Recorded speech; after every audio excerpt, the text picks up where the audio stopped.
వరంగల్ జిల్లా నర్సంపేటలో కేటీఆర్ ఎన్నికల ప్రచారం నిర్వహించారు. రాష్ట్రంలో ఎక్కడా లేని విధంగా ఇంటింటికి గ్యాస్ పైప్ లైన్ ద్వారా అందించామన్నారు. 2.5 ఏళ్ల పాలన పూర్తయింది కానీ 6 గ్యారంటీలు అమలు కాలేదన్నారు. వరి నాట్లు అయిపోయినా రైతు బంధు వేయకుండా మోసం చేశారని ఎద్దేవా చేశారు.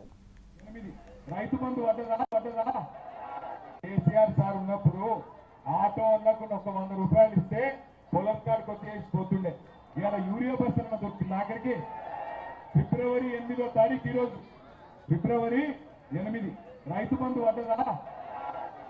మరి ఏమీ లేకుండా మనకు సిగ్గు లేకుండా వాళ్ళకి సిగ్గు లేదు. రేవంత్ రెడ్డి పత్తి దొంగవాడు, వానికి సిగ్గు లేదు. మరి మనకన్నా ఉండాలి కదా. మళ్ళీ వాళ్ళని నమ్మేందుకు ఆలోచించుర్రి. వస్తారు ఇప్పుడు ఇంటింటికి వస్తారు, అక్క ఇంటింటికి వస్తారు. చెల్లెమ్మ దయచేసి వినాలి మీరు. మళ్ళీ రేవంత్ రెడ్డి దగ్గర బాగా పైసలైనాయి. ఇప్పుడు 2 ఏళ్ళకెళ్ళి పక్కన సంపాదించిండు, ఢిల్లీకి మూటలు పంపుతుండు. ఆయన ఒక్కటే అనుకుంటుండు, ఏమనుకుంటుండు? ఏం లేదు, వీళ్ళందరూ ఆడపిల్లలు అల్కగా ఊకోబెట్టే